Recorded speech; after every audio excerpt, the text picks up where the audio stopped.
Hello. Up until this point in the semester, we've been talking a lot about global trends and global climate, and now we're going to get down and focus in on regional climate. What does it actually mean for us here in Glynn County and other regions around the world? All righty, here we go. So, climate phenomena and their relevance for future regional climate change, focusing in on Georgia. So because Georgia is a coastal state and us here in Brunswick are on the coast, a lot of our future climate is going to have to do with the ocean and changes in the ocean. And we know that there are many different oceanic cycles that are interacting with climate change. Regional climates are the complex outcomes of both local physical processes and the non-local responses to these large-scale phenomenon. For us, particularly those in the ocean, such as the El Nino Southern Oscillation, or ENSO. Here in Georgia, even though we are affected by El Nino is primarily in the Pacific Ocean. So first, we're going to talk about what's happening in the Atlantic Ocean. And you've probably heard of El Nino. You may have not have heard of AMO. That's the Atlantic Multi-Decadal Oscillation, or AMO. And it's the natural variation of the sea surface temperature in the North Atlantic Ocean over several decades. Right? And it's linked to the speed of the oceanic thermohaline circulation, or this global ocean conveyor belt, how quickly it flows.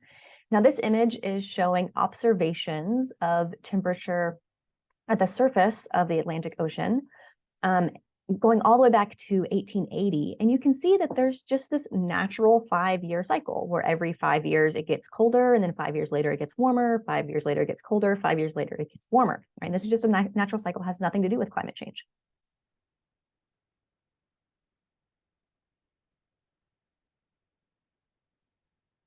All right, so the oscillation causes a periodic warming in the North Atlantic and cooling in the South Atlantic, and then reverses over about a 70-year cycle, right? So in this image, you can see in this scenario, the North Atlantic is very warm, the Southern Atlantic is relatively much cooler.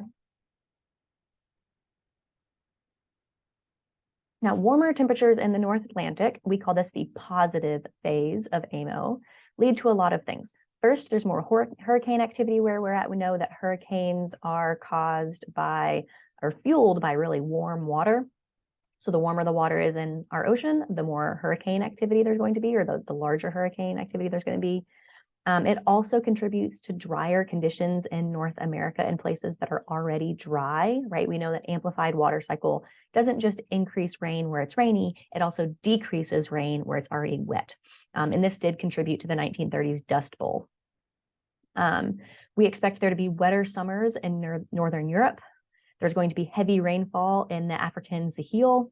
There's going to be droughts in Northeast Brazil. There's going to be less sea ice in the Arctic Ocean, and also wetter Indian summer monsoon. So all of these things together are caused by what we call a positive phase of AMO, and that's when the North Atlantic is warmer than average. Right? So coming back to this image, right? We have to think about, well, how is this going to interact with climate?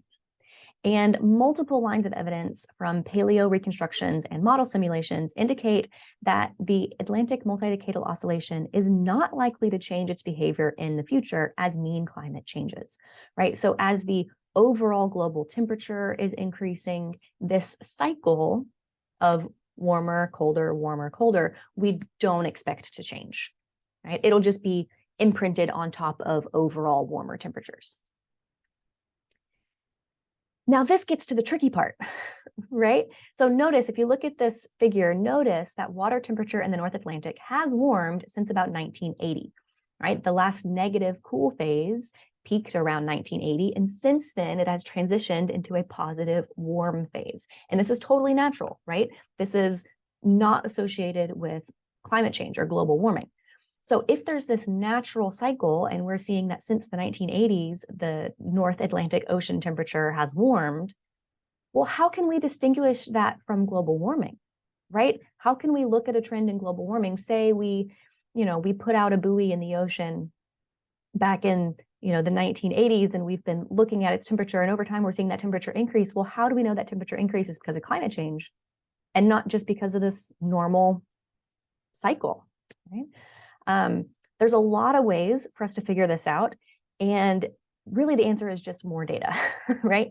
So one thing we can do is compare the rate of increase in temperature to this longer time scale, right? So we have data dating back all the way to 1880, right? So we can ask ourselves, well, right, how quickly does the cycle typically warm, right?